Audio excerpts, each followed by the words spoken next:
Bussin'. Welcome to this.podcast, the dopest podcast experience in Denver. I'm your friendly host, Jay, joined by my brother and friends. We got Mike. You ready to boogie with that bear? We got Co. Man, what we talking about? And we got Uncle Damo. Oh, my name is Uncle Damo. You could catch us at what? Linktree / this.podcast. And we'll meet you where you're at. And we got viewership on YouTube. Shout out to the beautiful Lawrence and Larimer for providing the space and allow us to do what we do. You can catch them on lawrenceandlarimer.com, or you can come down to the store at 3225 East Colfax Avenue, and that's where you could catch JC. And the promo, nice. Don't forget the promo code. What is promo it? Code this dot. That's this period, right? Yes. Right, Damo? Absolutely. That's done? That's done? That's done. It was only for a couple days. They had that Black Friday promo. That shit ended. Absolutely. Why you do us like that? Hey, you got to throw out like an Easter promo or something like that, JC. You know what it is? I think he didn't think we had the followers that we got. Yeah. And so people started coming in, he questioned cashing the juice, in, and he was like, yo. So you mean to tell me he questioned the juice? He did. Yeah, he did. Yeah. He questioned the machine. That buy one, get one free. La Mojina. That BOGO went real quick. He was like, nah, we canceling that. Absolutely. Shout out to the audience. Where you at? Yeah, we had some supporters come out. Yeah, Tierra. Sarah's in the building. Yeah, after she did a gross workout. She's in the quarterfinals for the CrossFit, so that's a big deal. Huge deal. She was out there working out, and she still had time to come to the pod. And she's going to be doing workouts tomorrow. Gruesome. Lady of her word. Absolutely. Thanks for coming through. Thank you, Sarah. And today, we got a special guest that I'm excited about because she's in the corporate space, a tech company, a successful tech company, and now a unicorn. Congrats on that. So we get to geek out a little bit on this show, so I'm excited about it. So this special guest is an HR leader who has a career spanning over 18 years in multiple industries. Her experience ranges from startups to Fortune 500, always promoting one common goal, creating supportive and inclusive cultures where people can thrive. A Denverite by the way of Be More, Baltimore in the house. Be more careful. Let's get a warm welcome to Jenn Johnson. She's in the building, y'all. Hey. Give it up. So I'm excited that you're doing this for us because this is a solid. Because you and I were on a panel pre-pandemic. Yes. And it was during Black History Month to talk about our experiences for Black people in the tech industry. Fitting. Yeah, absolutely. And that's where we met, and we've been keeping in touch ever since. And then you got I saw the wonderful news of your company, EZCater, becoming a unicorn. And what a unicorn is basically an evaluation of $1 billion company. So shout out to you and EZCater for making that happen. Billy, man. Billy Goat. A lot of companies don't get there. How are you feeling about that? I feel like I have job security, so it feels good. It feels good to know they can keep my paychecks coming. That's good. Right? Yeah. Stability in that, right? Yeah. Absolutely. And we were you know what I would like you to dive into is equity. Yeah. Because the four of us were having an offsite, having our quarterly planning, That's me and Damo mainly Damo, give a shout out to Damo, of bringing us together and trying to do it business-like. Yeah. And we were talking about equity and why that's so important. Can you tell people why equity is important in a company and what that means versus your salary? Oh, so when you say equity, do you mean equity meaning almost equality or stocks? Stocks. Yeah, okay. Let's talk about stocks first. Okay. So, yeah. So you get a piece of the business, basically, is what equity is. And it should be separate from your salary. Your salary should be fixed and standard, depending on what level you are, right? And then the equity should be over and above that, and you should be negotiating as much as you can get, because you only have one time coming in the door. So Absolutely. Get your money. So that comp ratio, right? Like It's huge. Yeah, it's huge. And the equity will be more than your salary once you cash out. So it's huge. That's the idea. Absolutely. Absolutely. So staying there, let's talk about that a little bit, because I think for minorities, Black people specifically, they don't know how to, one, they might not feel confident of negotiating that equity, right? Some people feel like, oh, I'm lucky they even extended the offer to me. That's right. So how do you dispel that feeling, and what do you tell people that, like, hey, you should negotiate for more? It's hard, right? Because I think you have to meet people where they are. Okay. And I try not to shame people for what they feel. So when I encounter someone who is typically early in their career, looking to grow, looking to advance, who is just questioning their own skill set, I ask them to do an evaluation of themselves before they go into an interview process. Because you have to know who you are and what you're bringing before you talk to someone else and they tell you what they see. Got it. You need to know what you see. So I would start there, because once you have a foundation of confidence, then you can go into that interaction knowing what you're bringing to the table. I think far too often we think that they're preparing a table for us. And that's not true. They're asking us to prepare that table too. We are putting our sweat equity into that table, right? We're creating that. And so I think if you look at yourself as a value add versus just a group of skill sets that's coming together to be presented to a business, that's huge, right? So how much money are they making off of you? If they're paying you whatever the salary is, let's say $10,000. They're paying you $10,000 a year. How much do you think they're going to make off of what you're producing, right? And so Absolutely. that's the value you're bringing. So people need to flex. Oh my goodness, a little bit every day, yes. You only have one chance. That's right, that's right. Like you said, like, one of the things that I'm going to tell you I see is Black, Latinx, people who are in corporate America are like, look, I don't want to seem like I'm ungrateful. So, they get an amazing offer, and I don't want to seem like I'm ungrateful of this offer. But what you have to realize, you talked about value add. They extended you an offer for a reason, and there's room for negotiation all the time. And a really good recruiter will start from the very, very beginning and say, this is the range. What's your cap? And then the conversation goes from there. Jay, you've just been through this recently. Absolutely. Yeah, so there's an entry point, but that entry point may not be the end point. And after that conversation, after you get the job offer, you can change what your starting line is. You can. You can. And a lot of people don't know that. I would say don't throw out a number. Do not do that. That's what I say to people. Don't do that. Okay. Because you're giving the perception that you are worth that. So if I say, let's say the range, because ranges are huge. They are. People don't really understand that. Ranges can be $50,000, right? And so let's say that the range is from 100 to 150, and I say I'm worth 100. I'll accept 100. Okay. And then the hiring manager hears 100, and so in their head they have 100. And so they're not going to go more than maybe 110 for you.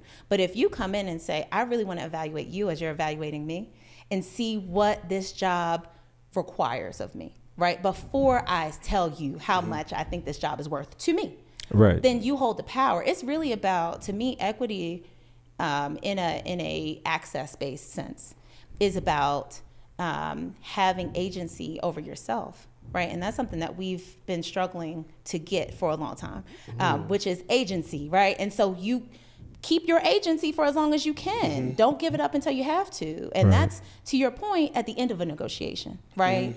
When you get to say, okay, so can you help me understand the band a little bit better? What's your budget? Give me more information. That's right. Give me more information so I can make an assessment. What percentile? Absolutely. Negotiate percentile, not salary. That's right. That's right. That's right. Because you want to hit the 50th percentile. At least. That's right. That's right. So it's not so it's not uncouth to go into an interview asking the interviewer what their budgets are? I think you need to frame it. Okay. Because the reality is that we're Black and we have been taught and others have been conditioned for us to accept. Not to ask, but to accept. And so if you go in with that understanding about the world, then you have to frame what you say so that people know how to see you and how to receive you, so they can remove their bias. And you force people to remove the bias, right? You come with a level of professionalism that says, this is a two-way interview. Absolutely. I'm looking at this company to see if it's right for me, right? To see if it's right for where I should land. Yep. And if you come in kind of with that stance and you frame it as this is a two-way street and I really want to understand what you're requiring of me, I also want to understand what you would be contributing to my life, right? Because that work-life balance piece that people talk about is different now. Because most of us work from home, right? And so this is about giving me value in my life, not necessarily just giving me a paycheck. What else can you do for me? Because there's a lot of other companies that will give me some extra stuff. Yeah, Absolutely. quality of life is definitely But the employee has a lot of leverage now. Yes. They do. especially in like turn.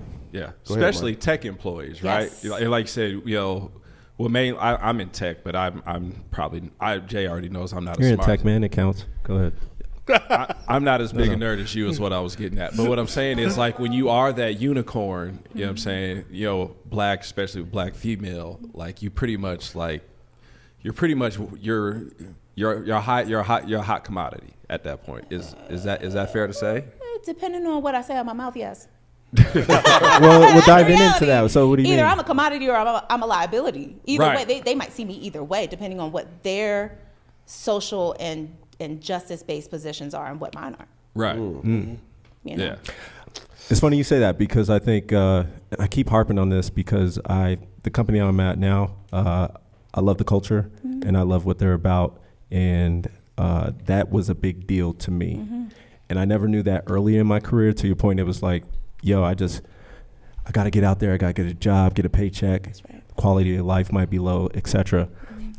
And fortunately, I've been at companies that are decent, right? Every company has their advantages, disadvantages, but that is so important of like, yo, before I come here, what's the culture like? Like, the day to day, what's the work-life balance and all those things. And I always tell people that I mentor or people that are interested in coming to my company is like, once you get an offer, we want you. Yes. You're worth it. You know what I mean? So don't be nervous to negotiate at that point, because we spent a lot of money to go through interviews, all this stuff to get you to the point that you are now, and it's a two-way street, like you said. So don't be afraid to ask for what you're worth at that point, you know? So once you get to the interview, because if you think about how you, we were talking about this a little bit before we started, right?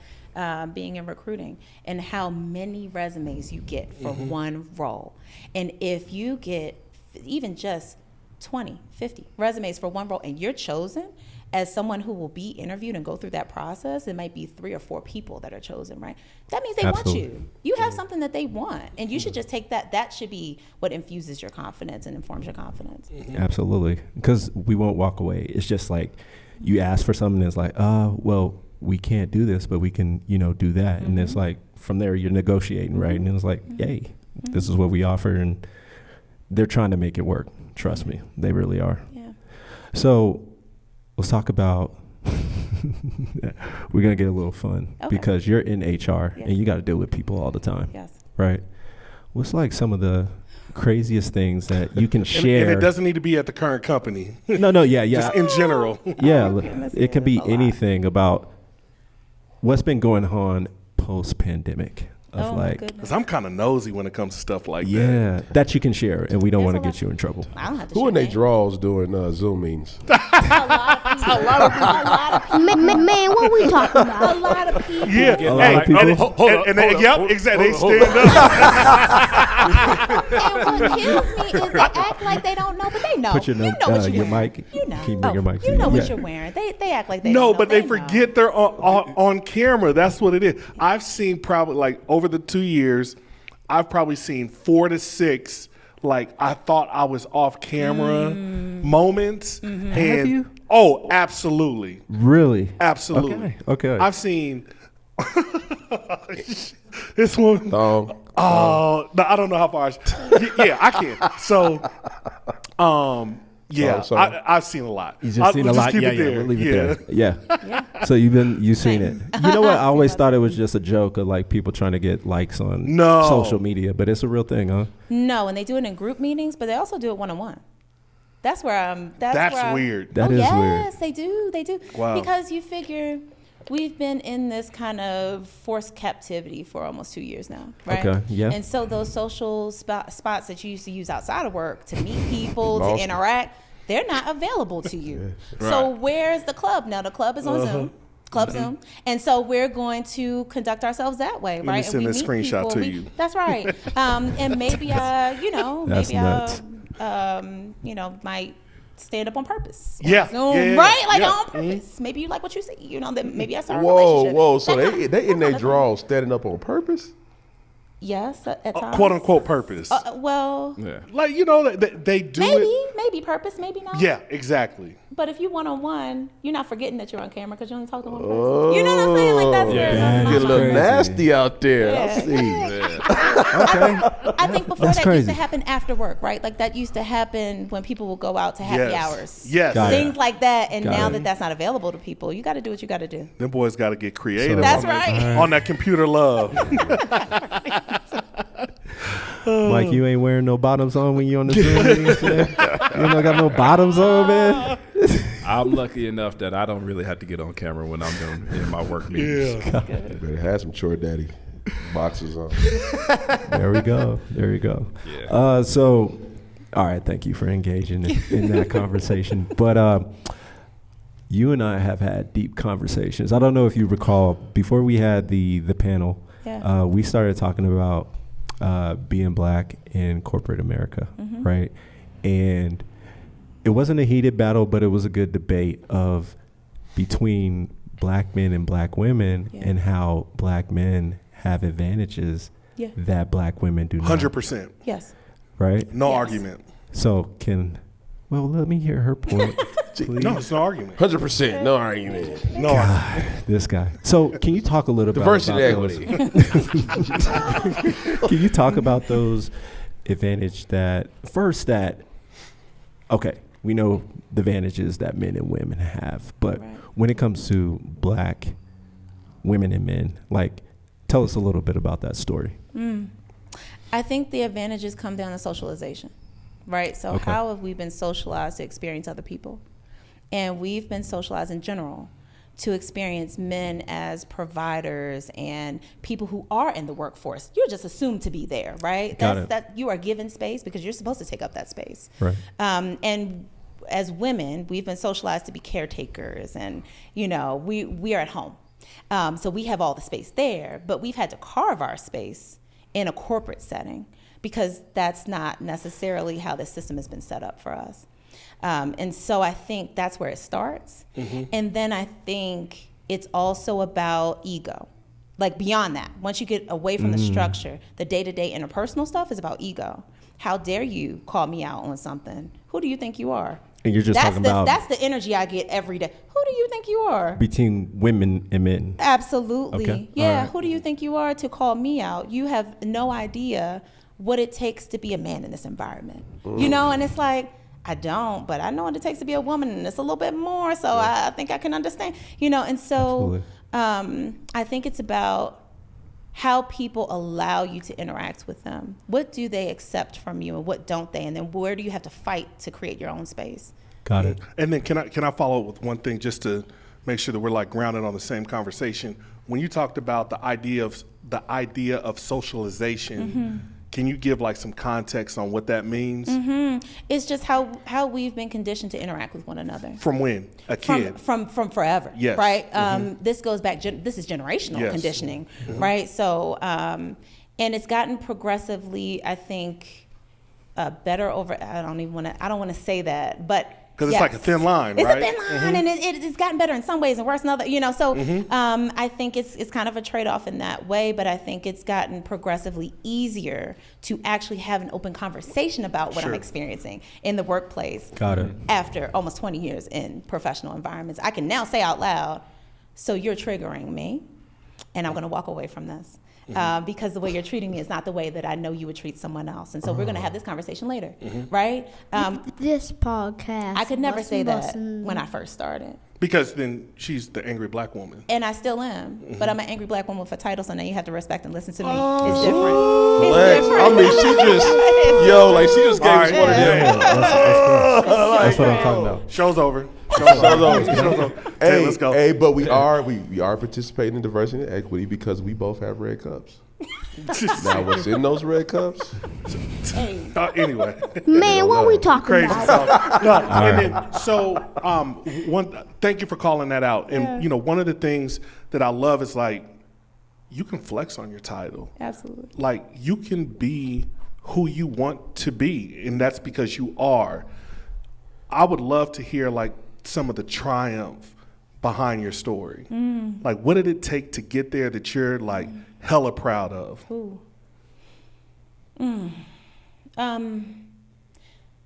I think I've just gotten to a place with this most recent promotion where I feel like I have job security. And so I've just gotten to a place where I feel comfortable and safe enough to be myself fully at work. And that's just me being honest, right? Like that's me being real. Before this, I think that I had to make difficult choices about how I show up day to day. Which hills do I take? Which battles do I pick? And which ones do I let go? Because I know that at some point I'm gonna have to take the hill for someone else, right? And so I might not be able to take the hill for myself in this moment because my job is to look out for and advocate for others, right? And so I'm in a servant leadership role. And so I lead from behind. So that really means that I'm last sometimes, right? Like I'm the last person considered at times, even for myself, even with myself. I think I'm most proud of shifting that for myself, shifting that perspective and being able to say, at this point, I'm like, hey, I'm happy that you're giving me space here to operate, but I know that I could do the same thing somewhere else. Sure. And you do too. So we're on the same page. So I'm gonna make sure that I command this portion, this little square, this is mine. And nobody's gonna come in the square and interrupt what I got going on. And if they do, then I have choices, right? And I think that's what I'm proud of, is that I've gotten to a place where I have that level of confidence and agency over myself. And I didn't have that before. And You who earn those choices. You earn those choices through hard work. Yeah. And Sauce, give me one more. Who sent the elevator back down for you? Ooh. Y'all not gonna like this. Maybe you won't. I have not had a black person send an elevator anywhere for me. And I think that's layered. This podcast. I think that's layered.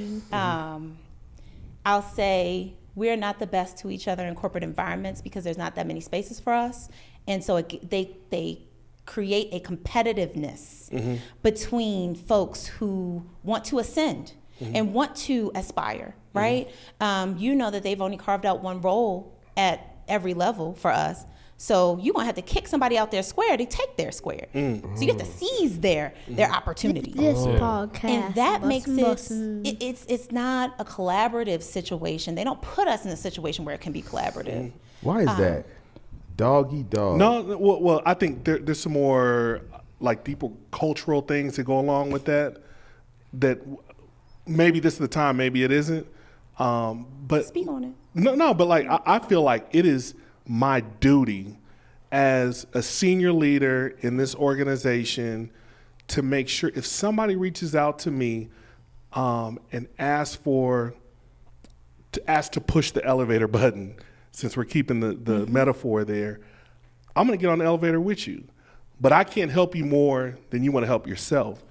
But if you ask for help, I am gonna carve time to help you out. Hi, my name is Damo. I couldn't agree more. I feel the same way. You know, because I wasn't trying to discredit what you said, by the way. No. Yeah. I hear what you're saying. Yeah. No, but that's I think that adds to the conversation though, because you just operate a little bit different. I do. Because I'll share my story because I have a similar upbringing in corporate America as you. It's like the first time I saw a black VP, I thought, in my mind I was thinking like, I'm good.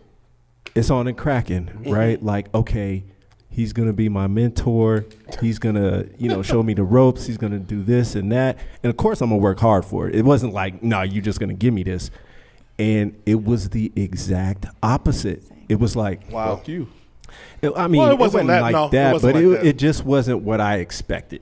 I'll he didn't say that. befriend you like you thought you No, yeah, he wasn't extending that. Yeah, olive branch. He didn't hit the elevator button. Got for it. me. You know what I mean? I'll tell you. Can I finish? Oh, I thought you were done. My bad. No, I'm not.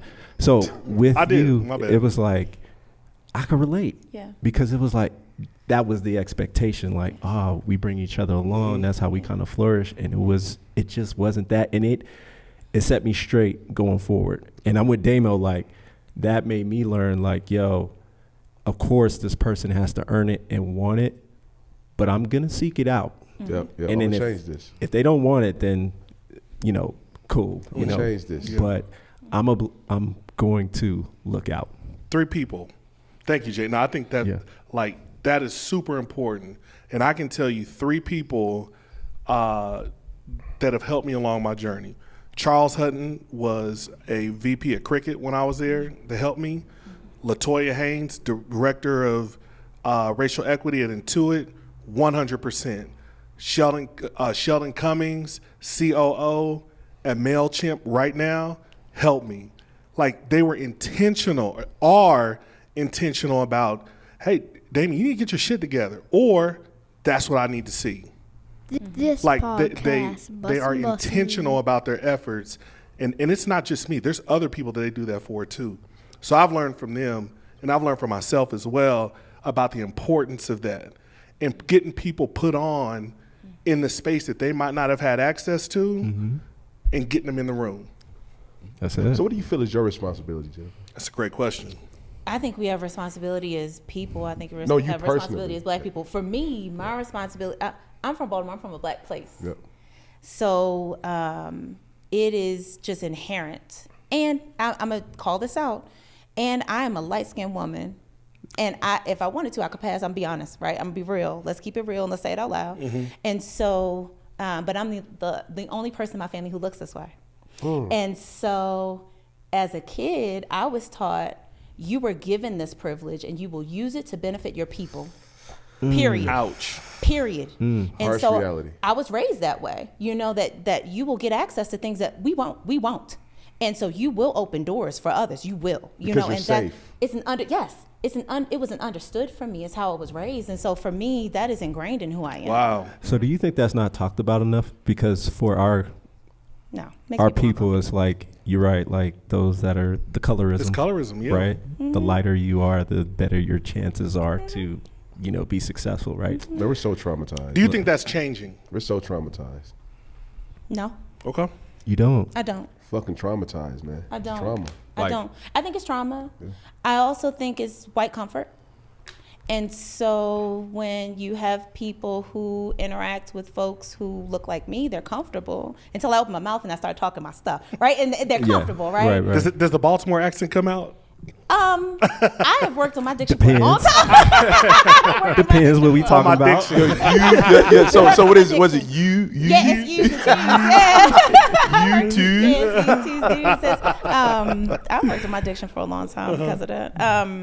Yeah, I think that it's that, and I don't necessarily see it changing. What I do see is that companies are being held accountable to do something different and to present in a different way. And so I think there's going to be, in the next coming years, a whole heap of tokenism that comes through every industry.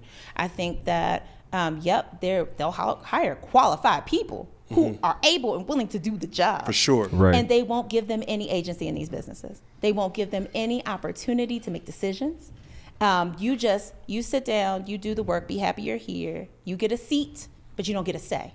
And so I see that coming. I don't see the overall deeper, more entrenched issues changing. And you're talking about more in the industry, Yeah. Are you talking about in the tech industry, or are you just talking about corporate? Every industry, just corporate America. Got it. But What's more important in terms of having a seat or a say? A say. I don't care where you sit me. Sit me in the corner. Sit me in the bathroom. But as long as I get to have some say in this decision making that I know will affect more than just you, it's going to affect me, it's going to affect everybody that comes behind me. That's what matters to me. Yeah. And when you say a That's say, awesome. you're talking about anything specifically? Or are you talking about culture, Decisions. decisions, Yeah, decisions. business decisions, Business all that decisions, stuff? because they radiate out and they Got impact it. everyone. Cool. It seemed like you were going to say something, Damo. Yeah, it sailed, but it's all good. Oh, okay. Yeah. Well, I would like to get back to equity. Yeah. And so when you talk about equity and ownership, it happens a lot in the tech industry, but not other industries, right? I want to get your take on, like, do you think the tech industry is going to start to set that trend in other industries like healthcare? Give me another. They run too lean, dude. Like healthcare, it could be education, it could be Thank you. Education. whatever. Do you think other industries are going to start to copy what the tech industry is doing? I think Generation Z gets to tell that tale. They Interesting. get to make that decision Okay. Okay. because you vote with your feet in your seat. So wherever you plant yourself is what you voted for. And so if you are comfortable with your industry or your company continuing to operate the way that it is, stay. And if you're not, leave. And I'm not saying that lightly. I'm not saying that you should leave without a job. I'm saying that you need to think that through. And you need to be strategic about it. But I'm also saying that there are these businesses out here who are looking to actually make some impactful change. And they say they can't necessarily find us because they don't come to where we are. We need to go to them. We need to find them too. Hey, you saw what happened to the boy from Wells Fargo. That's right. I don't know if y'all know that story. No, what happened? The CEO said publicly, like, we're trying to seek underrepresented talent, and it's just not out there. Wow. This dude had like 500,000 emails a day later. Wow. I bet. They flooded him and they put him on the Breakfast Club highlighted it, and then we're like, yo, troll his ass. Was he donkey of the day? Oh, absolutely, he was a donkey of the day. God damn. Yeah, that shit was whack. Now, I like that you say that because I think my wife is in the healthcare industry. And it's like when you talk about that equity and that ownership, like that's the wave these days. And if companies want talent, that's what they have to give up is that equity. And along with yeah, I was salary, gonna say, along with salary. Can I No, I would say Can so. they just throw me at 25,000 and I'll be okay? But let me tell you, so that's why we have so mean- many people going to code school, right? Yeah. They're like, you getting paid what? Right, And you getting what? right, RSUs, you getting stock options, you doing what? right. But And people will be like, nah, I'm going to code school, go there for a couple years, and then I'm going to try to hook on with, Google, Netflix, whatever it is, and make that switch. But Jay, so two parts to that. Like, how do you get equity in the education system? Like, it's not publicly traded, so it just doesn't exist. And then the other part, And what Sheik is trying to do it. Unless it's private, you could do that. a private education system, that's really, really tough. Sheik is Why trying is to do it? Yeah, it. no, it's by free just tough. educate. So tough. Damien, Because it's I'm not not saying it's structured like impossible. that. Damien, It's not stop. structured Damien, like that. just real quick, and I promise you, I'll let you God, finish. no, that's cool. Sheik is trying to do it. A community-based organization who is trying to seek education for minorities, free education for minorities for all. And I hope it's going to be it's an uphill climb, and I hope they get there. Yeah, and free education is different than I'm a stakeholder in the company as an employee. Right. No. So that's No, I'm with you. Yeah, so that's where I wanted to land. And then the other part of it is when you just because you work for a tech company doesn't mean you get equity. So I'll give you an example. Netflix as a entry level. So let's say you're a software engineer 2 at Netflix. They're going to load you with compensation, Right. but you don't get equity. But still, that's even better because Netflix doesn't have a band. Like they don't think like that. They have a band, but it's a lot larger than other It's companies. way larger. So if I was my position now, I could probably go, and I was good enough, I could negotiate probably like 800K. Easily. As a senior manager Yeah. of engineering, you would probably be pushing $1 million. Right. So, and that's guaranteed. Like that's But they there don't even until have, they don't you're even fired have or senior something like managers that. though. They just have managers and then it goes to directors. So their organization is like really, really flat with these enormous bands Absolutely. of pay. So Yeah, not no. to get in I'm sorry. But I think that's the comp ratio, right? So it's Yes. like you probably would make more at Netflix and then not as much as like at a Google where your comp ratio is like close to that, but some of that And then you is get in loaded up in options. equity. Well, they're Yeah. so Yeah. geeking out, ain't they? They They- so geeking out. but This the- corporate Oh, talk she knows about No, this. I'm No, into it. I'm no, but this listening. corporate talk, talk something else. They lost you, listening. Sauce? Corporate talk, they lost me. But the equity This is corporate worth talk more. something else. But the equity Long is term. worth more long term. Long term. Absolutely. Yes, but it's still a gamble because the valuation of the company could go down depending what the Do company your is. research. I encourage people to do their research. Absolutely. And find a company that has solid equity right now. It might not be worth a whole bunch of money, but No, it's been absolutely. stable for some time. Definitely. And a company with a great CEO. That's important because they will That is. drive 100%. it into the sky or the ground. And that's No, it's the true. reality. That's so true. And I think we also need to start to talk about patience as a financial strategy. God damn it. I like My that. goodness. What are you talking about? Talk Like, more say- about that. say- yes. Yeah. Tell us more. Because I think that we've been taught, I know I was taught, my parents taught me, you go to school, you get a good education, graduate, you get out, you get a job that makes a lot of money. Try to get as much cash as you can in your hand every year. And I was like that for the first, probably 5 or 6 years of my career, just chasing a check. And then somebody sat me down and said, so you could either, what would you choose? If you could choose to have a $100,000 paycheck, which was more than I had ever made at the time, oh my God, it seemed like dream money. Or you could have 25 shares of this stock. What would you choose? And I was like, the 100,000. Give me that 100K. I need the 100K. I need it now. I need I it got now. bills, and I need to pay Tangible. them today. And I had to sit down. Like I sat down. They hooked me up with a financial advisor. It was a mentor I had. Yes. Hooked me up with a financial advisor, free through work. Most of us have EAPs that give free financial advice. This podcast. Please look into that because it is Bussin'. valuable. And I sat down and we looked at a strategy because I was prospecting for different jobs. I was looking for another job. And so we talked about, so what would it mean for me to find a job where I make less comp annually, but maybe more potential comp? What does that mean for me in the long term? Absolutely. And how long would it take for me to realize those gains? And it changed me. It changed how I looked at jobs. Yeah, it has to. It has to. But that's like, you need somebody to mentor you and sponsor you Yes. to understand that. Or like, if you live in a world where your parents taught you that, like, I know my mom was like, hey, have good credit, you're good. Credit doesn't mean shit, right? But like long term, you need somebody who's been there that can help you walk through those steps to say, take the 100K in your turn, take the 100K, but that equity over time is going to be much greater than your little 100K. That's right. Exactly. Absolutely. Crazy. Exactly. So I think for me, if you could, what makes a great CEO? Depends on the company, right? There's some standard. There's some unique differences, some nuances, but there's some standardization to me to a CEO to evaluate. Like if you're looking at a company, right? Are they self-aware? What do they say when they're in public? What do they talk about? Where is their focus? Where's their head at? Right? Because some CEOs, I know, I've worked with a few because I'm also a coach. So I work with a lot of C-suite members and they go off script a lot. And when you listen to what they say, it informs how they think. And so to me, that's how they're going to approach their business. And so you just need to listen. And it's not always their financial talk. Sometimes it's talk outside of that, right? That where you get some gems, where you're like, oh, okay. So you believe in speed over thoughtfulness, right? Like you want to make the quick decision, not the best decision. Ooh, that's a red flag. You know, like there's some things that you can call out and see.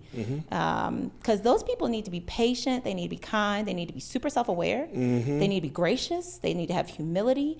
At that level, you are shaking hands and kissing babies, and you need to do that well. And some people don't do that You're a well. politician, right? That's it. And the plus, so one of the things that I look at is the CEO's team. Yes. Like, to me, that's what resonates is like, Who they are surrounded by. Right? yeah, who are you surrounded by and what do they say?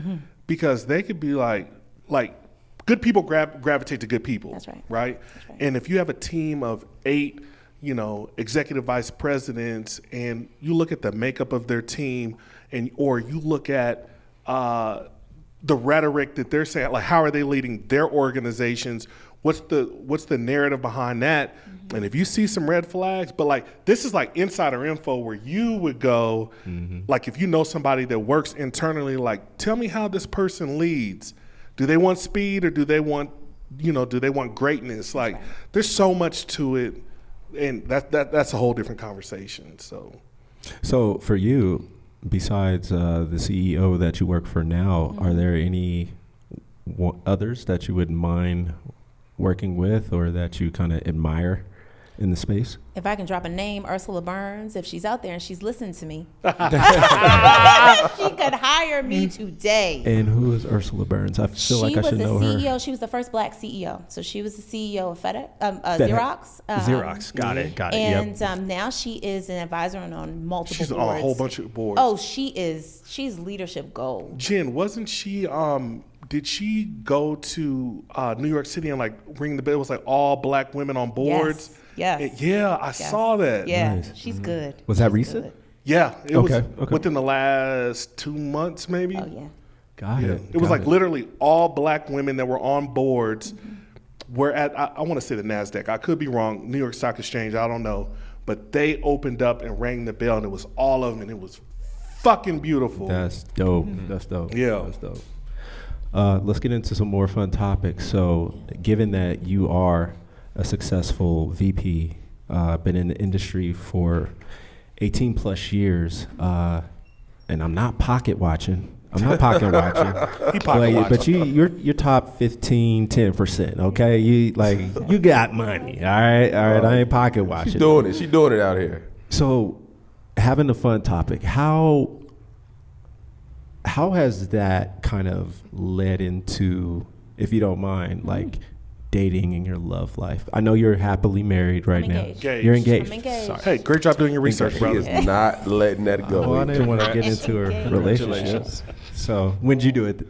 Like 5 minutes before? Do we have the conversation? Yeah, like 5 minutes before it started? No, it was like 10 or 15. Oh, okay, cool. But I'm sorry.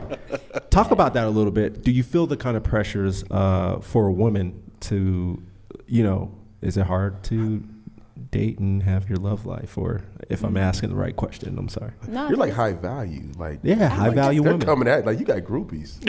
Yeah. How does that work? If I left my house more often, maybe. You think you in tech, but you ain't safe. She ain't safe. They bro. watching. We've been together for 6 years. Well, 6 years. So maybe I've been here for 7 years. I moved here in 2015. So you met him here. So I met him here. He's from wow. here. He's from Montbello. Montbello. Drop a name. Yeah, DeAndre Davis. Oh, Shout out to This You're marked. podcast. Absolutely. No, that's okay. We're looking for you. It is what it is at this point. I think that it was actually easier for me to come out here and meet someone Ooh. Tell than us for me to why. meet someone at home. Okay, tell. Why is that? Because there's so few black people out here that there's some things that are more challenging, but some things that are easier. okay. The community is, well, now it's kind of more dispersed, right? Even than when I first moved here, it's a little bit more dispersed. But once I was able to get into pockets of community, I just found people who were just cool. Mm-hmm. And because this is, I don't know if it's because it's Denver and Denver's kind of like hippie laid back, or if it is because it's the middle of the country, people are not seeking to compete with me out here in the way that they would at home. So my conversations, even when I was dating here, because I was dating for about a year here before I met him, were very different than the ones that I was having in Baltimore or even in DMV, anywhere on that East Coast. Gotcha. Yeah. What was Courtney, the you had a approach? completely different conversation last week. Yeah. Completely different. That Really? was. What was the approach though? His approach? Yeah. How did he like? Did he say like? Is he as successful as you? No. Damn. Timestamp. Is he in Should we that tax timestamp that bracket? one? Is he in that? Come back. Is he in that tax bracket? We can timestamp it. I need Success a redo. is I need a redo in there. there's different Success definitions. is a fluid spectrum. Absolutely. Let me go back. I still want to get married in August. So But is he in that tax bracket though? no. Okay. Okay. But I don't think he aspires to be either. Is he successful on his terms? Absolutely. Good. Yeah, Got it. I love it. Absolutely. He's comfortable in who he He's is. totally comfortable. That was the thing that attracted me to him. Fellas. In a way that's not competitive. Like he wasn't trying to define himself based on external. He was defining himself based on internal, and didn't care about who was moving around. You know, like it was Absolutely. just a silent confidence that I've seen in black men out here, that black men back home have to, I don't want to say they have to. They have to show it. Yes. It has to be a flash. It has to be, I'm Materialistic, better like than, that. Yeah. I have a bigger job than, I'm doing yeah. more than, you know, that kind of thing. And that is not attractive to me. I got the 4.6. He got the 4.0. That's it. Yeah, that's Well, not yo, attractive. dog, what's the difference between the 4.0 About and 30, 40 grand 4.6? cocksucker. What is it? I done fucked it up. Oh, About okay. 30 to You 40 good? grand No, cocksucker beat it. You wasn't outside at that time. Yeah, he wasn't It's all right. outside. So- No, that's great though, because it seems like and I'm sorry, Damo, I'm gonna let you go. That he has that confidence, Yes. right? Yeah. And then, so we get wrapped around the axle. If you're familiar with, what's my man's name? Kevin Samuels. Kevin Samuels and high value. Yeah, see, okay. Yeah. But the idea is that for women, that they can't date somebody that is not in their tax bracket. You know, if you're a high value woman, like you need somebody that's on the same level or potentially higher. Am I accurate in saying that? No, he doesn't says- say that. He doesn't say that. Okay. He's talking to women specifically who are looking for high value Yes, men. men. Yes. Okay. And that's where I think the message gets lost, is because he's harsh in terms of how he His articulates his delivery, but For the high value men. But the women who are calling him are specifically looking for high value men. Yeah. But Financially high value. Yes. financially high value Okay. man. But to your point, so I have a really good friend, and a person in the audience and I, we share this friend, and we're talking. Man, fuck it, I'm just gonna say my homegirl's name, man. Shout out to Michelle Trail. So Michelle and I are having this conversation. I'm gonna say maybe Tuesday, and she's like, "Yo, I'm a high value woman, Okay. right? I bring a lot to the table, right?" And she said, "I'm totally okay with my man being the man of the house." So when I hear the conversation of men saying that women who are high valued or who are high earners have an issue with men making decisions, she's like, I don't understand it. I don't either. And honestly, I had zero comeback for her. Like I was like stuck. I was like, she was like, That's if rare you're for you. saying that I'm wrong for wanting agency over myself, right? Then we have a problem there. Right. But if I have no problem with being a high earning woman and allowing my man to make decisions for the household. Yeah. And when she framed it in that way, it was like, yo, what the fuck do I say? Right. That's great. Because I don't want agency over a person. Right. Right. You know what I'm saying? I give my man agency over the household. I have agency over myself personally. That's right. And over whatever she does and whatever she commands at work every day. Exactly. And it's exhausting. Exactly. Yeah, If so I'm you being probably honest, come home. exhausting. You probably come home and you don't want to deal with like leadership of the household and this and that. She like, wants you none just of want that. to chill. Exactly. No. Because you deal with so much for 8, 10, 12 hours a day. You just want to kick up. And Courtney, you've said this before. You just want to. What's the word that you use? You said you just, in essence, you just want to chill. Peace. Peace. Yeah, you said you just want peace when you come home. So if a woman has, just think in the world, if a woman has peace when she comes home and a man has peace when they come home and they're in the same area of peace, that's freaking powerful. Yes. That is. But when you're trying to compete and you know this and you know that, I know this and you know, like, that's just exhausting, dude. But how did he get your attention? He was wearing some Crocs. Some Crocs. No, they were Converse, but Was he wearing a Prada belt? So was he wearing the Ferragamo belt with the shirt tucked in? not at all. That is Oh, not. it's a good job. That boy was in some great sweats. Not at all. He's a He had a great LRG. sweats on. He had the large. He had the large. he dresses down because he is just comfortable in his own skin in Good. a way That's that what's I up. aspire to be. That's me. That's I what's up. aspire to be comfortable in my skin that way. That's good. I wasn't raised in an environment where I could be comfortable in my skin in that way. And Yeah. so being out here is just like it's a totally different experience. But It's you a different nonetheless, you love him to death. Oh, Exactly. That's And what's you up. ready to jump that broom Yes. in August. Where For you getting him, married? for him Yes. though. Yeah, for Here. him. Here. You getting, oh, nice. So we got invited. We just got invited to a wedding. We did. Is that what y'all Hey, heard? No, I got invited. I don't know about y'all. What? Can I wear Yeah. my chucks? We are doing this podcast live from the wedding. Where's it at? That'd be fun. We get married in the art gallery downtown.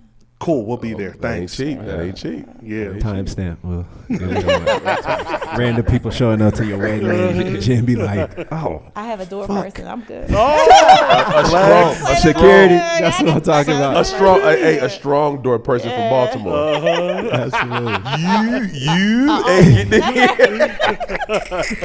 That's great, man. Congratulations, though. Seriously. Congratulations. Like, it's great to see people, specifically black people, like, engage in the marriage. I've been married. My 10-year anniversary is in July. You've been married how long? 13 years. 13. And you, what, 8, 7? Yep. Yeah. It's amazing. 2014. It's Yeah. amazing. Over here, I'm still out here. That's okay. he in them streets. Yeah. He's in them streets. Hustle hard. Find somebody. You got any Yeah. friends from B-More that we could He tried to find him a throw great pair of curveball? virus I got some tights. single women that are coming to my wedding. I'm just throwing it out there. Well, then, Hey, you better- there we If I'm go. invited, I'm there. Throwing it out there. Just Yeah. throwing it Hey, out virus. there. I think is it virus? Is that what it's called? The what? The virus sweats. What is Oh, it? the sweats, virus. The virus, Yes, man. the virus compression pants. So Mike is trying to find a pair of virus gray compression sweats so he can get a high value woman. I already got them. But Oh, yeah, oh, go ahead. oh! You got the Oh, gray. You flex got the on gray, Miguel. Oh, you already got the gray. Miguel sweats. got the I thought gray. You already had the Miguel got the high value Miguel women. got the gray I was about to virus hit your drop, sweats. No, just but you don't just have the high sweats. value women. All right, Yeah. gotcha. Can I ask a question? 'Cause Absolutely. To the Definitely. men in the room. Oh, cold juices is going. You've been waiting. When you are encountering women and you encounter someone who might be considered high value, how does that make you feel? Because I wonder sometimes, when I was single, I was always concerned about like, what is this exchange about?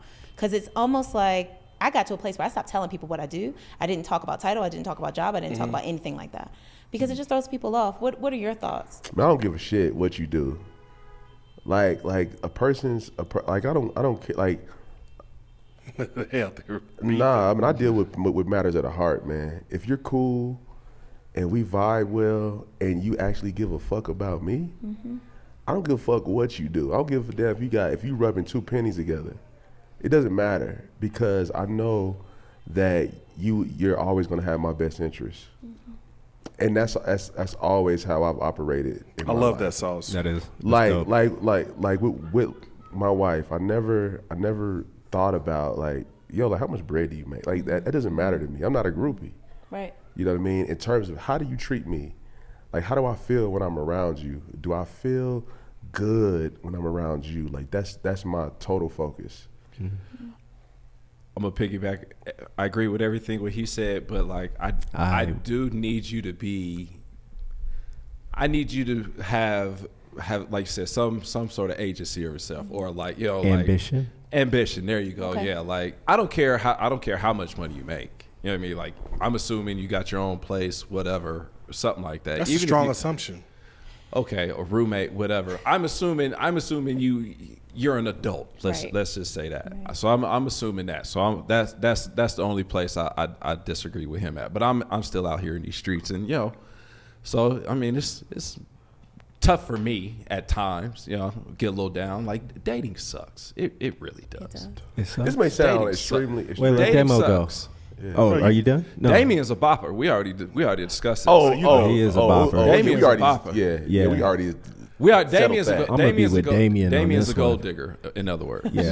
No. Damien's a no. gold digger. You better have a Oh, nice he's car front with now your that you're here. You better have So a nice like, car. you know what I'm with saying? your- So we had a this was like 6 months ago. No, back this is with- like a year ago. Yeah, it was last yours. summer. Last Yeah, summer. so we was like, would you roll with a girl who had a busted whip, A hoopty. like a hoopty, Yeah. tags, all that? Damien was like, no, I'm not riding with her.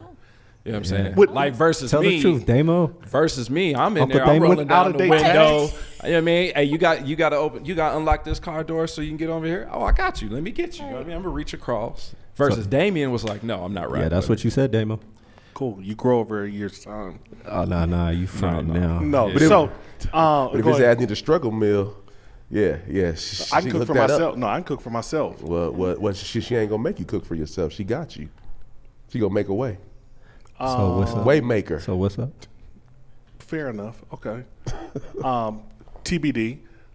So I think about like the women that I've been involved with in my life. There's a couple common denominators. They're all smarter than me, and they. That's pretty hard to do. It's not hard at all. That's really hard. It's not hard at all. Yeah, Hi, my name is it's pretty hard. Yeah, Damo. nah, you That know, was this, so this messed guy up, is man. a genius. Go ahead. They all been smarter than me, and they all have had ambition.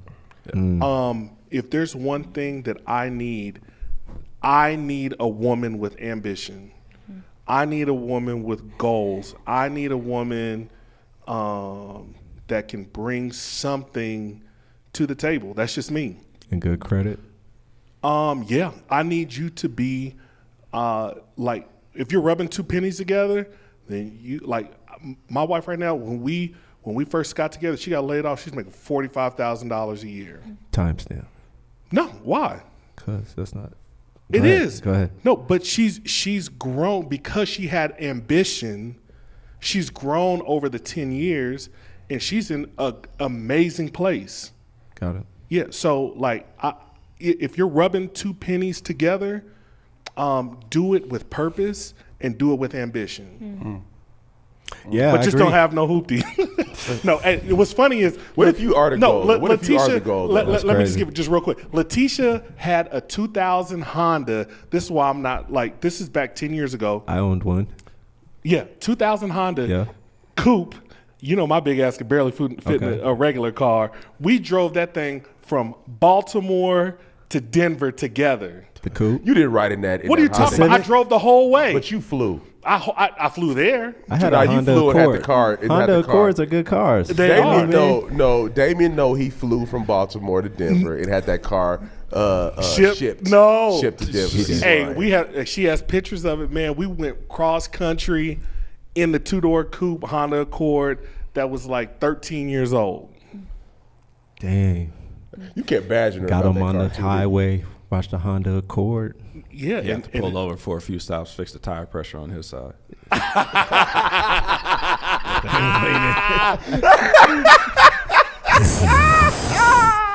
Setting the highway on fire. Hey, man. I had that seat leaning to Hey, the man. side. Hey, man, 28 on one side, 34 on the other. Hell yeah. That thing was leaning. That car was riding like this. Hey, Letitia she drove that thing till the wheels fell off, boy. Yeah. So getting back to you, Jen, like,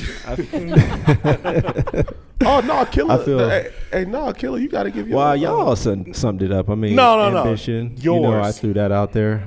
For me, it is about ambition and, you know, just wanting to be better, you know, Yeah. because that's what my wife did for me. You know, it's like, it's funny when you get married or, you know, commit to someone else of like how you learn about yourself, like the things Cole was saying about peace, the way she puts up with me, the things, my intricacies, I guess, of like, yo, she really puts up with me and deals with my flaws and things that I do very well, you know, and that's what makes the holy matrimony for me. Yeah. It's like, yo, she has dreams that she goes after.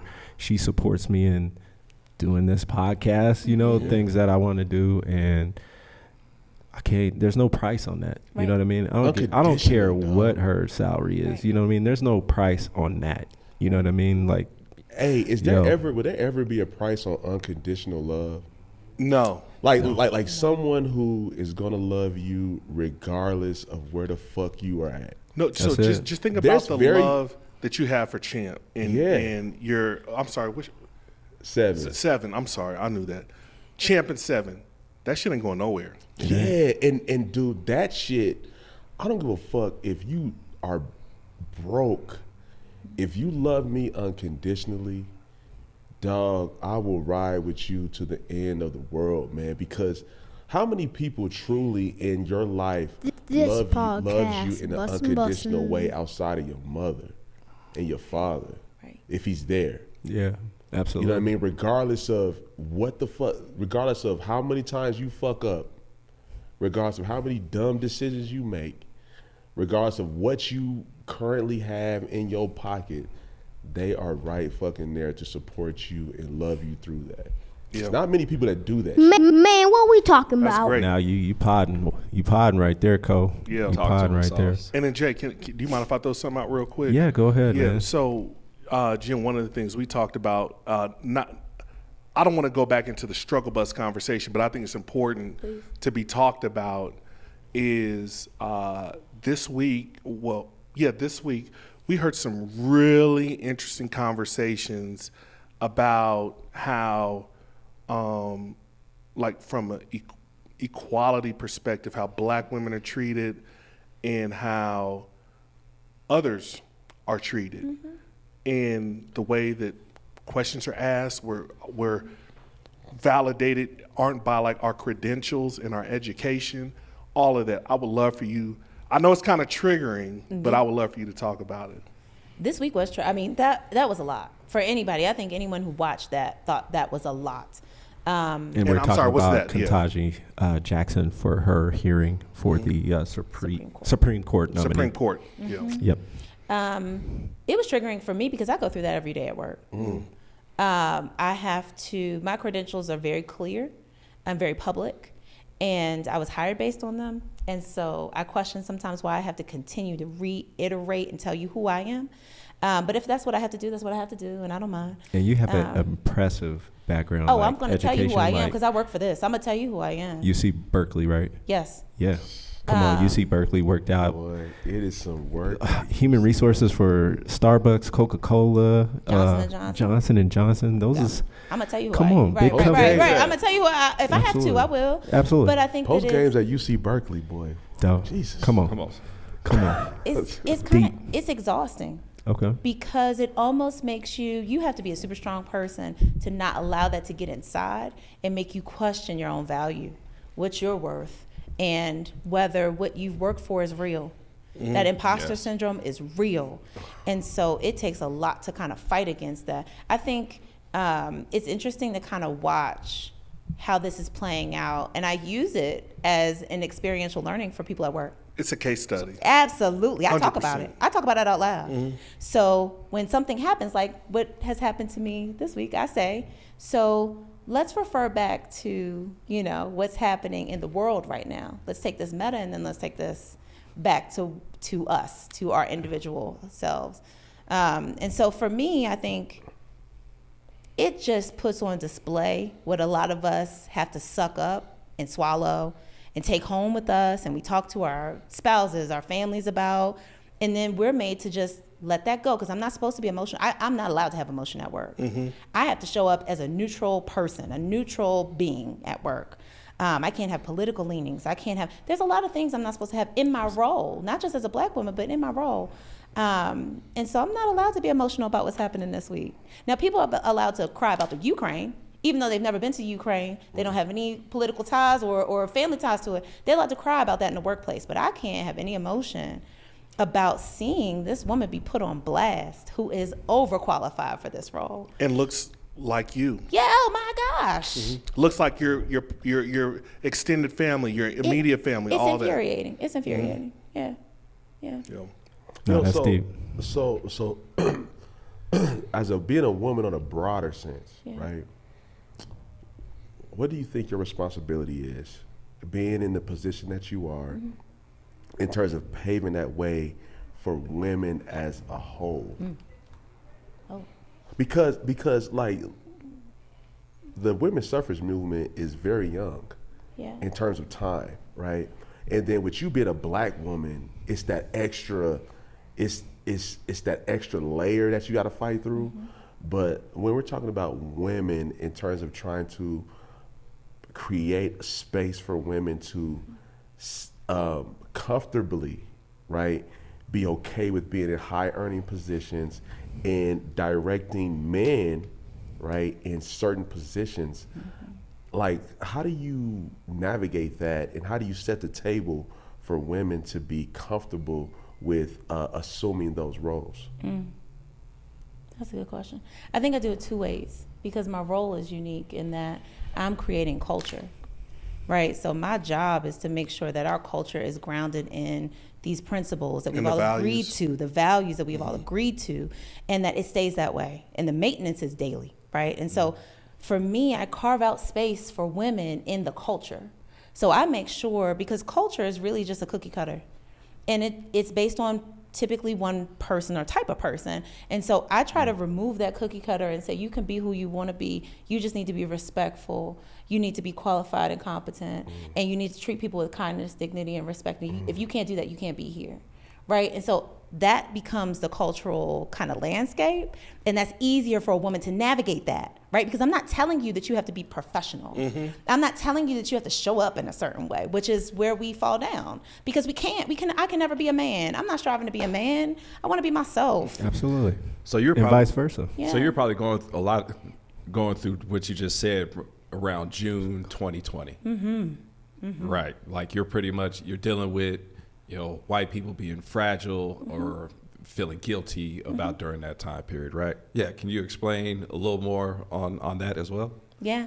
2020 was interesting because we have to consider the pandemic in the background too. Right. Which was kind of the basis for, I think, the opportunity for a collective social awakening, because we never had that opportunity before. People march all the time. They've been marching throughout history, but we weren't all held captive in our homes to watch it. Right? And that was different. That was so different. Yes. It played out in workplaces in the same way.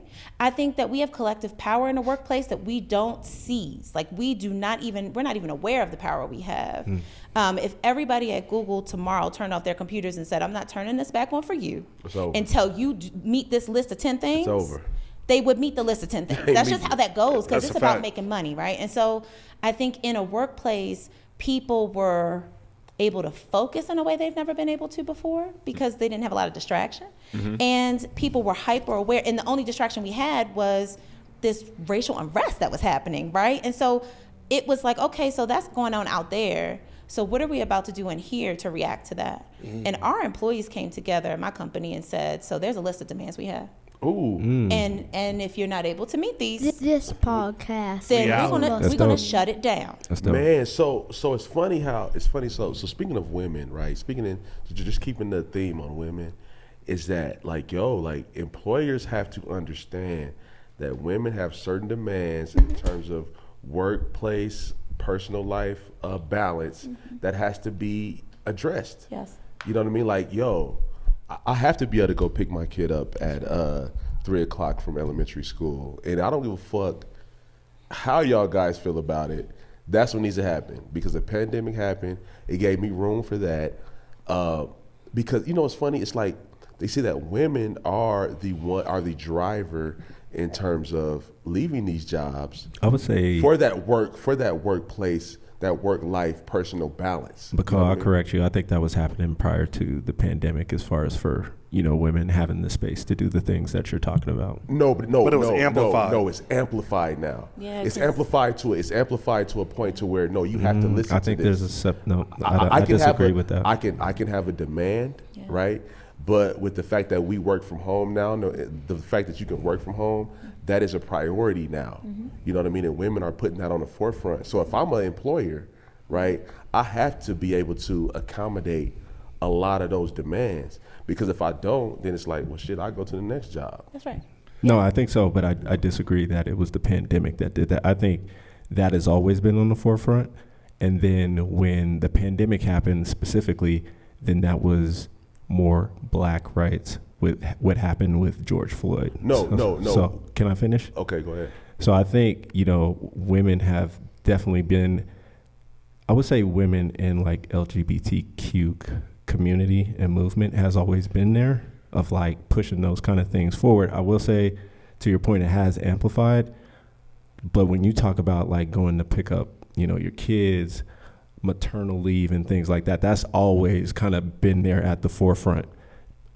But now I think, that has, with 2020 specifically, I think what was going on was the march and the George Floyd murder, that specific for Black people, like that got put on the forefront. And that is kind of what heightened that. Yeah, but I'm not talking about that. I'm talking about women as a whole are the driver. The driver to leaving the workforce because the workforce are not meeting their needs in terms of what they want out of a job. Yeah.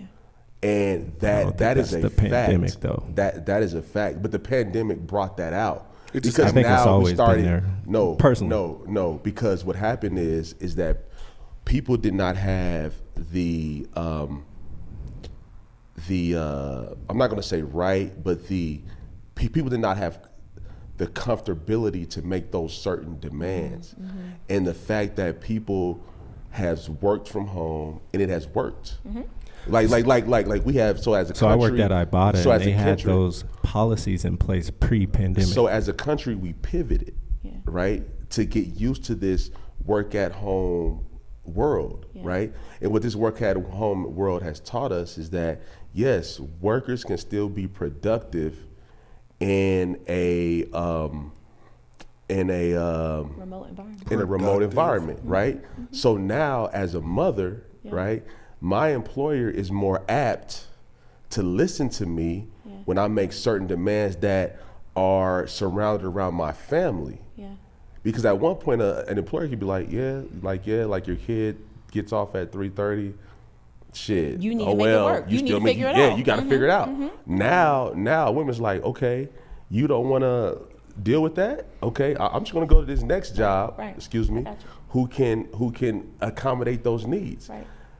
I watched the full story of the news. Women are a mass exodus from the workplace. Mm-hmm. That is a fact. Why? Because we can start new businesses, or I can go to a job that can meet my needs. That's right. That's my whole point, and that's what the pandemic has brought out. Now I don't know what Ibotta did. I don't know what other organizations. But that's did. for everybody. Like I think again, I don't disagree with you, but I just want to be careful that those kind of policies with companies were put in place to take maternal leave. Like it might be more accepting. Maternal leave, but that's for everybody. Like I'm more Can I finish? Okay. I'll let you do that. So I'm saying for everybody, like if I want to go pick up my kids, like, so I think for everybody, remote has changed how we operate, and we give those flexible times to be like, yo, I got to go pick my kid up from school, and then, I'll be right back online type thing. Some companies give those and that's what I'm saying. A small number of companies do that. Hey, so that's not across the. That's not the norm. Bubble. We're in a unique tech bubble. Thank you.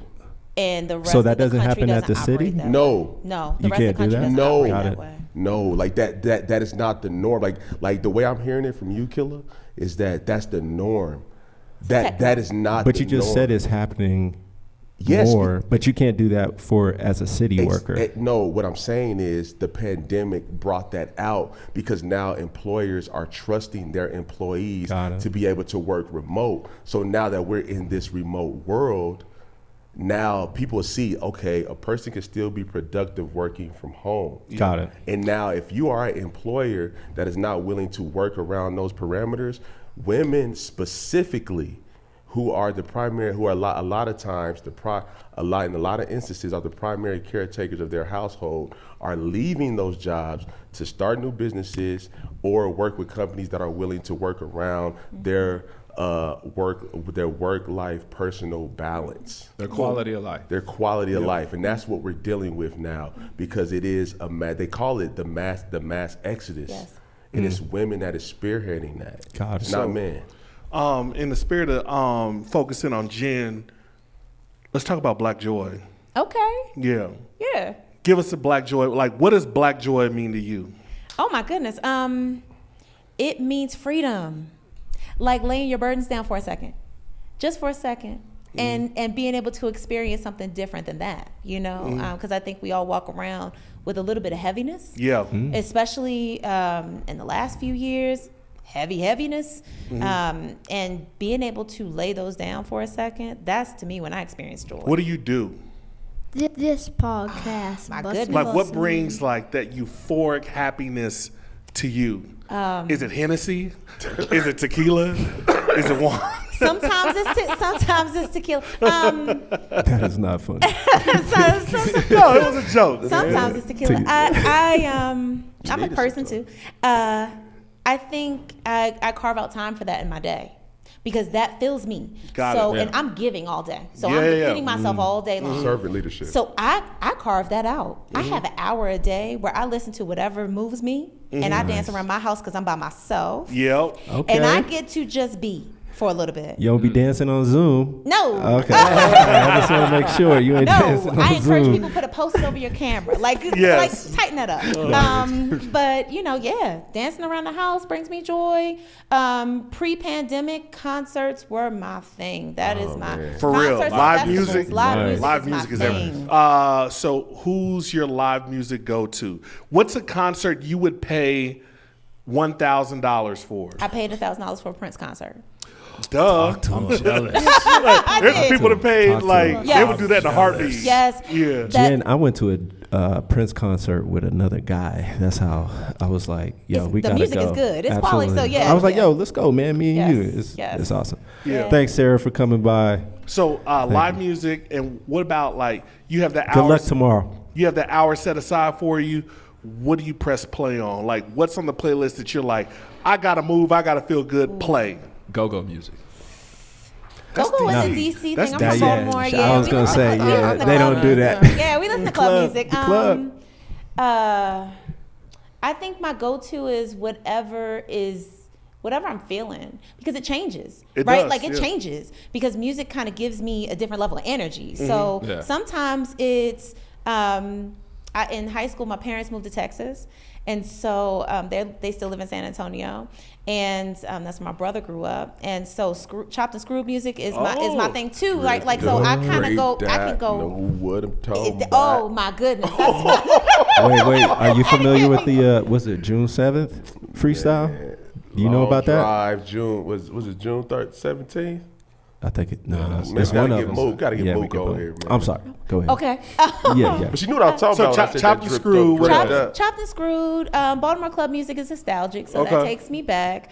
I like R&B music. When So we I'm talking about just- Jodeci, or we talking Okay, about? you can take it back. I like that. I also like some of the new stuff that's Okay. out. You know, Who? Jasmine Sullivan. Lucky Day. Lucky Day. Jasmine Sullivan puts me in my Man. feelings. So no, that's not what I listen to during that hour. Her. Jasmine Sullivan Got makes it. me feel things. Her. I don't know anything that's just loud. No, it's her and- K I- Tronada. We just had that rolling free. Oh, I love K Tronada.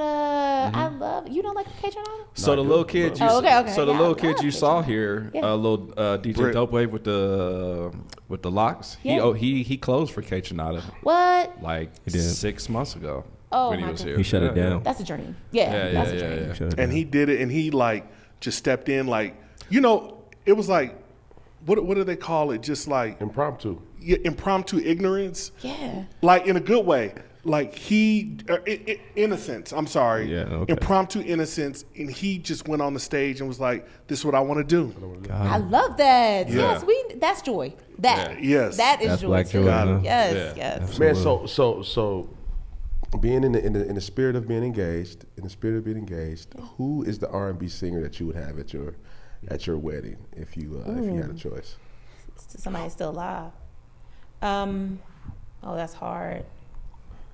That's really hard because there's so many people. I would have a playlist. You are an R&B head. You got to catch one. Yeah, we got to tee her You up. got to tear up, man. You got to Y'all take a gotta tear Robert up? Glasper No, man. concert. The only thing you have to do is rub the booty counterclockwise.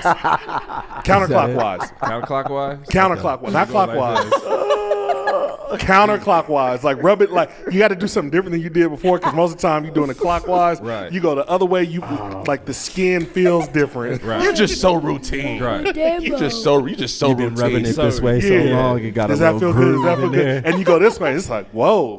Oh, I got Like, you. oh, what you trying You're to do just so tonight? predictable. You just so Oh, predictable. I am predictable. man. Slap the other cheek with the left hand instead of the right. Yes, I got you. yeah, I got yeah, you. because you're right-handed, but if you go like that with the left hand, Can you get a light smack with your weak hand? you can. You can? Are you good It might at not that? be as effective, but it's a surprise. Yeah. Got it. They're like, usually my right cheek is a Yeah, little or they'd be like, "Ouch! Don't ever do that again." Pineapples. Your left hand ain't manly enough, man. That's funny. Oh man. Well, Jen, we had a great time, and we could do this all night. Yeah. But Damo usually asks the question. Yeah, I do. Thank you, first and foremost, for spending your Friday evening with us and hanging out and telling us your story. You dropped some gems Gems. for people, not just black women, not black men, but you dropped some gems for people. The one thing I always like to know is like who is dope and has a great story that you would love to have on this show. Ooh, do you have local music acts on here? We have. We would We like have. to. Have. No, we can have more. Like, Yeah. Yeah, I would say that because I was introduced to the Denver music scene a few years ago when I met my fiance, and ever since then I've been all about it. There are so many underground acts here that are so deserving Name of a of one. platform. Name I- 'em. You put me on the spot in a way that I'm like, hey, look. So we've had Danae Simone on here. Oh, okay, okay. Same cloth. We're trying to Same get cloth. same cloth. Same cloth. Yeah. Eastside Jewy. Trying to get Squizzy on here, local DJ. Who else? Trev Rich. That's But what that's we're trying to rap. get on That's here. rap. That's though. a Yeah. one. That's Yeah. a one. That's a one. Trying to But get I'm just naming names for it. That's Yeah, all. absolutely. Yeah. AP. so if you can think of any, They like, call me AP. shoot them to us. Okay. Like tag them in our videos, whatever. Okay. And you know, we appreciate the social media plugs. Like that's how we continue to grow and thrive, and then bring in voices of the culture that are from Denver that you're trying to amplify right now. That's how we roll. Awesome. That's how we do. We're all about the culture. All about the culture. And you never stumble upon the unexpected if you stick to the familiar. So go out there and invest in yourself. Yep. Have that confidence. Negotiate. Wear that blue suit, that blue power suit. Negotiate. With a hoodie. With a, with Shout a out blue to power Jenn suit Johnson with a for hoodie. joining the show. Thank you so much. This podcast. This podcast.